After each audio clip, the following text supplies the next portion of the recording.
good morning. Please kindly bear with us because we have a very serious problem relative to the connection. We have an erratic signal here in the municipality of Trinidad, the capital town of the province of Benguet, the strawberry capital of the Philippines.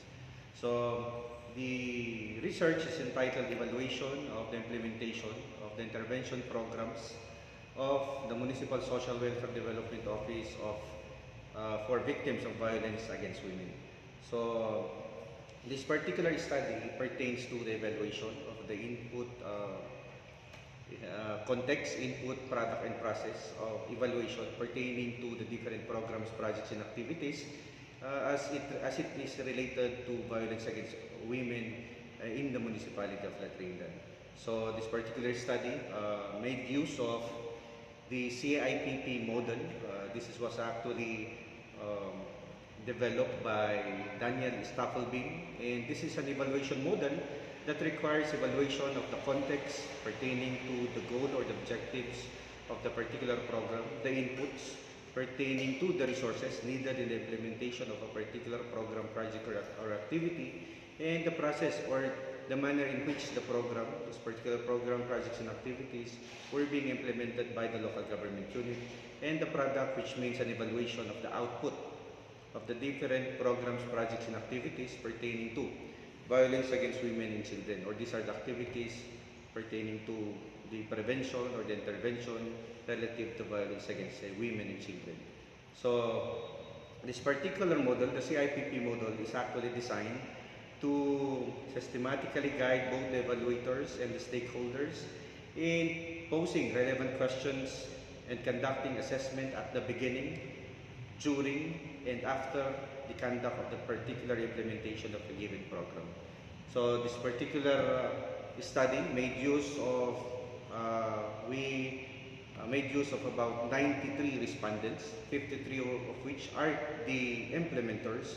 These are composed of the VAUC desk officers in the different barangays in the municipality, the barangay officials, the members of the La Trinidad Municipal Police Station, particularly that of the member of the Child Protection Desk, and the Municipal Social Welfare Development Office, the focal persons, including the municipal officials, particularly the members of the Committee on Women and Gender and Development of the Sangguniang Bayan. So we have actually 53 respondents from the implementers, and at the same time, we also have 40 respondents from the victim survivors. So these are actually the victims of violence against women in the municipality of La Trinidad. So what we made use during the evaluation was a questionnaire.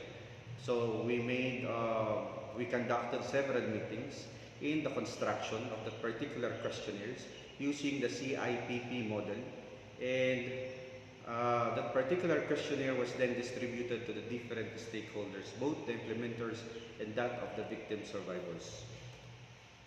So we made use of this particular rating, so a numerical value, and we have that particular descriptive equivalent, highly evident, evident, slightly evident, and not evident. These are the ratings that we use for the respondents to answer those particular questions embodied under that questionnaire that was actually crafted and formulated by the researcher, including that of including in coordination with the other stakeholders.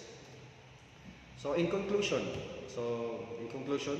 we found out that in as much as context evaluation, or this pertains to the objective of the program, that the implementer and the respondents and the victim survivor rated the context or the goal of the program as evident, meaning they understand fully well what the program is all about. What are the interventions? So alam po nila yung mga interventions na ginagawa para sa kanila. Those are the goals.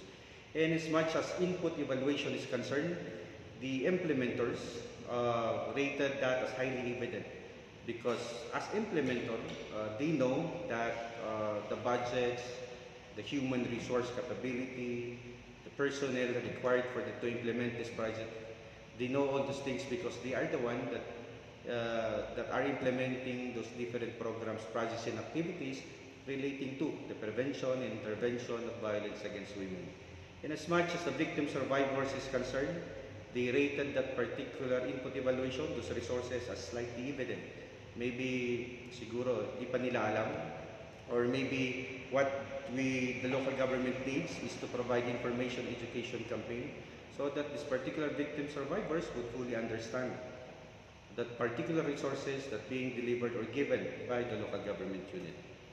And for process evaluation, this is the matter in which the programs were being implemented. The implementer, being the implementing office, the implementing personnel, rated this as evident, meaning they know what they're doing. But in as much as the victim survivor is concerned, they rated this as slightly evident, meaning there are some still questions relative to understanding of the victim on the process relative to the management and implementation of these different programs, projects, and activities. In as much as product evaluation is concerned, so are the goals being reached by the program? Again, the implementer, being the implementing office, the implementing persons, they rated this as evident, meaning alam po nila na yung ginagawa nila is for the benefit of this particular victim survivors. However, in as much as the victim survivors is concerned, they rated this as slightly evident. So meaning, kulang po yung parang understanding ng mga victim survivors natin sa mga programs, projects, and activities natin. The protocols, the interventions relative to violence against women in the municipality of La Trinidad. Such that we would like to share that in the municipality of La Trinidad, being the researcher and at the same time a policy maker, being the municipal vice mayor of the municipality of La Trinidad, we already came up with this particular ordinance, the La Trinidad Violence Against Women and Children Prevention Intervention Code of 2020, in which case, during the study, me as a student, at the same time a policy maker, understanding all those particular issues in concern, I made it as a policy that we should incorporate that as part now of a permanent solution in the municipality of La Trinidad. So this particular code contains about 9 chapters, about more than 100 pages, which discusses about the interventions, the different interventions that must be made by the local government unit, so as much as for the victim survivors to understand fully well the different programs, projects, and activities that is being implemented for them.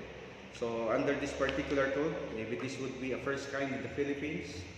Having been a municipal councilor for the last 9 years, maybe it would be best that for other researches as well, that maybe the researcher must partner with a particular implementer in one particular government office, such as a local government unit, so as that those particular researches would be implemented or would be made into a policy that could be implemented in the respective offices or local government units. So we understand fully well that in local governance or in governance, if it is not written, it could not and never be implemented. Such that I'm very thankful for having this opportunity to study in the Institute of Public Administration, and I hope that maybe succeeding students as well coming from the local government units or maybe any other government offices would do what I have done. When we do or we conduct research, so sana po hindi lang po pupunta ito sa library, rather we'll make it sa policy that we must help our offices to achieve what we aim for to improve the services to our constituents. So also with me is Dr. Felipe Comila.